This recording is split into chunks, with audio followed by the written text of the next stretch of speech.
from rewriting the executive order to taking the case over the current order to the Supreme Court. Mr. Trump says he will announce new security measures this week to keep America safe. Joining me now, live from the White House, is the president's senior policy advisor, Stephen Miller, who was a key player in writing the original travel ban.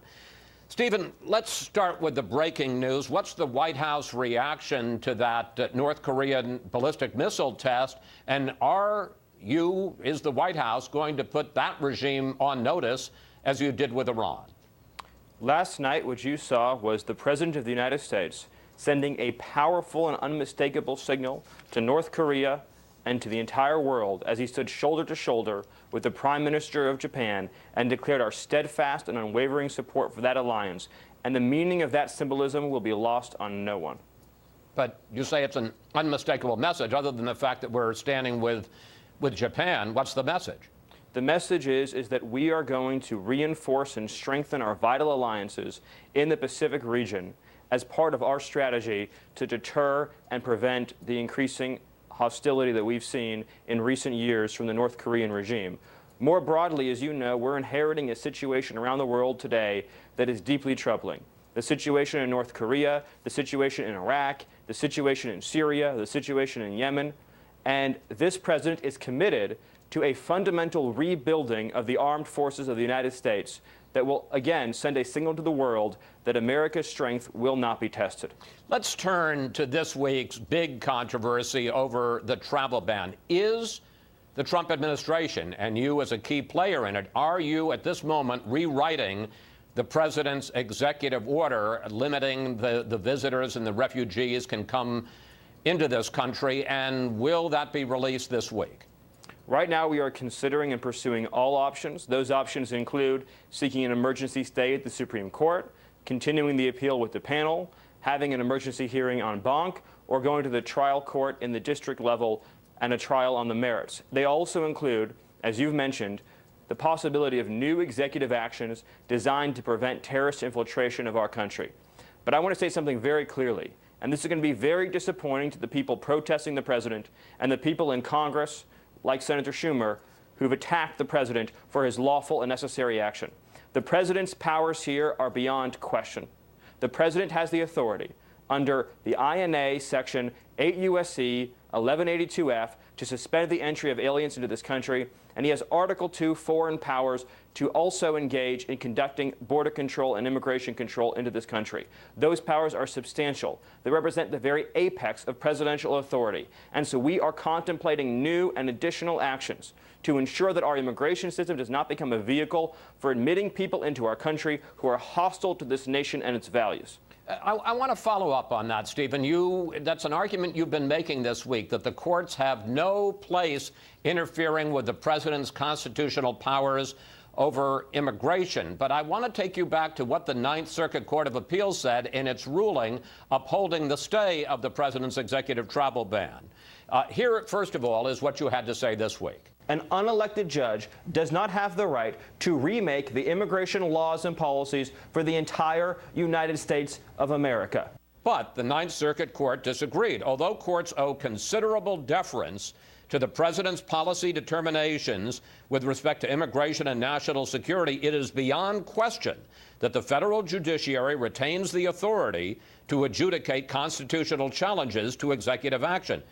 Stephen, the three judges say you're flat wrong. No, the three judges made a broad, overreaching statement about the ability to check the executive power and did not even address what I was talking about, which was INA 212F, 8 U.S.C. 1182F, the power of the president to exclude aliens in the national interest. But they did not even address that. A long history of reviewability here. No, the Ninth Circuit has a long history of being overturned, and the Ninth Circuit has a long history of overreaching. We don't have judicial supremacy in this country. We have three co-equal branches of government.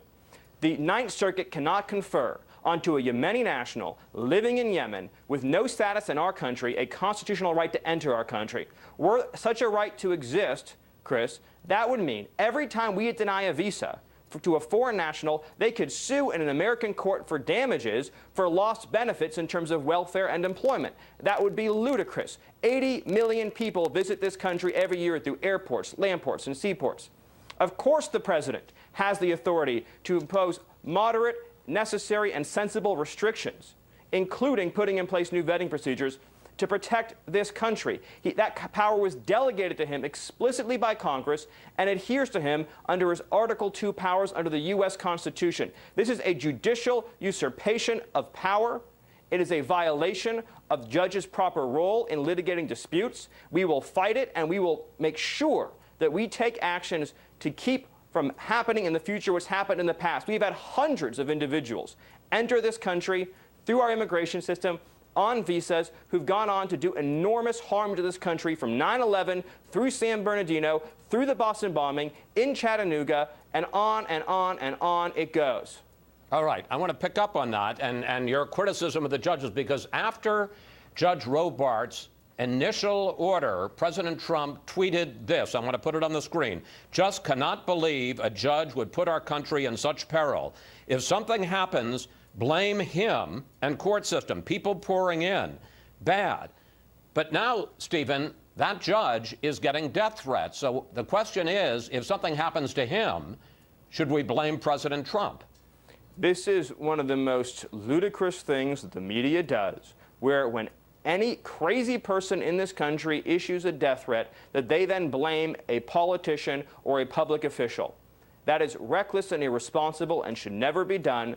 The reality is but some people would say that personally attacking a judge is reckless and irresponsible. In fact, your own Supreme Court nominee, Judge Gorsuch, called it disheartening and demoralizing. Statements that you can't criticize a judge demonstrate a profound misunderstanding of what it means to have separate and equal branches. Of course, one branch can criticize another branch of government. It's ludicrous to say that Congress can criticize the president, and the president can criticize Congress, and judges can criticize the president, but the president can't criticize judges. So Neil Gorsuch was wrong? I have my opinions, and Judge Gorsuch has had his comments, as you know, misinterpreted and misrepresented by by Senator Blumenthal, who, as we all know, has profound credibility issues. Well, wait. On the question, first of all, on the question of his saying that he found these remarks disheartening and demoralizing, it wasn't. That's different than saying. Wait a minute. That's different than saying you can't criticize a judge. Stephen, I don't think that Judge Gorsuch would say you can't criticize a judge in the United States. But he said that these comments were disheartening, demoralizing. He said it not only to Richard Blumenthal, he said it to Senator Ben Sasse, who's a Republican. That is not what Kelly Ayotte put out a statement. That's not what she said he said. You weren't in the room. I wasn't in the room. What we do know is that Senator Blumenthal, we all know his Vietnam scandal. We know how much he has a credibility problem. It's a serious problem. That's what should be the focus of this conversation, is the degree to which that senator has a serious credibility issue. But not to get off track here, because we're going all over the place. Let's just be very clear and straightforward in saying the following. The United States of America has a terrorism problem. We have had hundreds of cases of foreign nationals entering our country from other countries and plotting, attempting, or even carrying out terrorist attacks. We spend countless dollars a year, and we have thousands of federal officers and investigators who do nothing but run around the country trying to stop terrorist attacks for no other reason than because we made the mistake of letting people in who harbor hatred for this country. Our immigration system should not be a vehicle for admitting people who have anything but love in their hearts for this nation and its Constitution. I want to ask you, Stephen, about how this is all rolled out, because you and Steve Bannon were reportedly the prime movers behind the rollout of this executive order before it had been fully vetted by everyone, all the key players of the administration or congressional leaders. And of course, now it has been blocked in several courts. Do you and Bannon take responsibility for all the problems with this rollout? First of all, people are giving way too much credit to me and Steve Bannon. Steve Bannon has no role whatsoever in drafting executive orders. This executive order was drafted by congressional experts and lawyers, career experts on immigration. It was approved and vetted through the Homeland Security Council, the National Security Council, the Department of Justice Office of Legal Counsel. Key people at departments and agencies were read into the executive order. You would agree it hasn't gone smoothly. Well, here's where you're wrong, Chris. And I hate to say this because I think you're fabulous. But we issued 3 executive orders on immigration that have profoundly improved the security posture of this country. on border security, interior security, and national security. Most of those provisions remain in full, total, and complete effect. Aspects of the national security order have been wrongly enjoined in an unprecedented step by the Ninth Circuit and the district judge to extend rights to citizens of other countries who don't live in our country. But even parts of that executive order still remain in full effect, including the process that begins to set in place the new extreme vetting mechanisms, including the lowering of the refugee ceiling and many other policies. But something is going to come out of this which will be very good.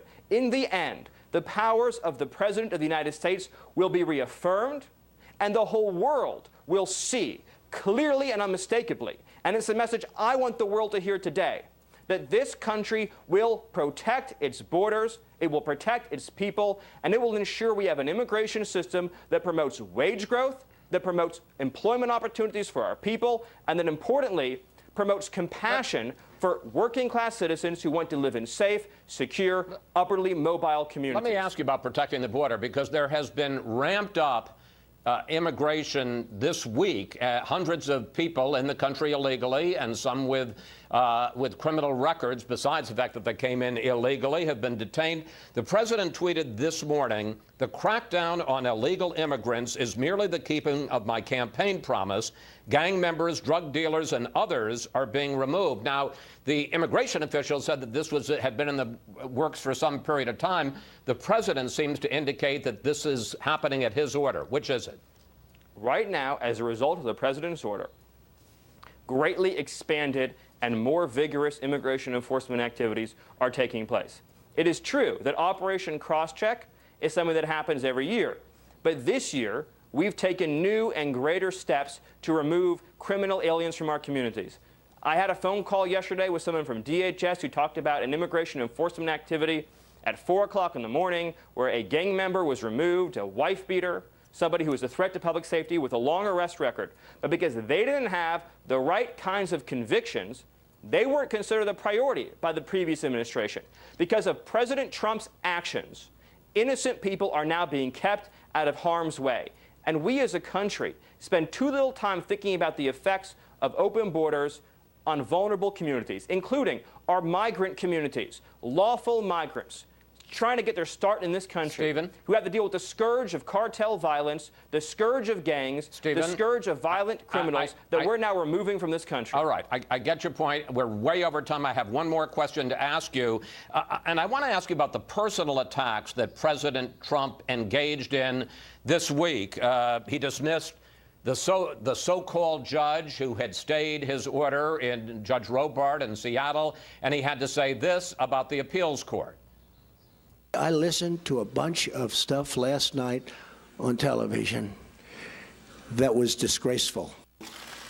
When Democratic Senator Richard Blumenthal said the president's Supreme Court nominee, Judge Gorsuch, found these personal attacks disheartening, here's how President Trump responded. His comments were misrepresented, and what you should do is ask Senator Blumenthal about his Vietnam record that didn't exist after years of saying it did. And when Senator John McCain, the chairman of the Senate Armed Services Committee, raised questions about the Yemen raid, the president tweeted this. I want to put it on the screen. Senator McCain should not be talking about the success or failure of a mission to the media. Only emboldens the enemy. He's been losing so long, he doesn't know how to win anymore. Look, I take your point that you're not a punching bag here, and that the president and the White House, they take incoming. They should be able to fire back. But does this kind of personal attack help the president in building the kind of coalitions he's going to need for the bold agenda that all of you want? Thank you, Chris. It's an important question, and I'm glad to have the chance to answer it. Just briefly, sir. Our position is that we are the ally of millions of hardworking, forgotten men and women all across this country, and President Trump is their champion. That's our coalition. Our coalition is millions and millions and millions of decent, patriotic citizens who just want a pay raise, who just want a good school, who just want a safe community. And Donald Trump will never apologize for looking out for their interests and being their champion. But does he need to insult John McCain in the process? He needs to protect the integrity and protect the honor and decency of our armed services. Chief Special Operator William Ryan Owens did not die for a failure. He died as a hero. He died in defense of his country. He died in defense of our values in a successful mission that yielded valuable intelligence.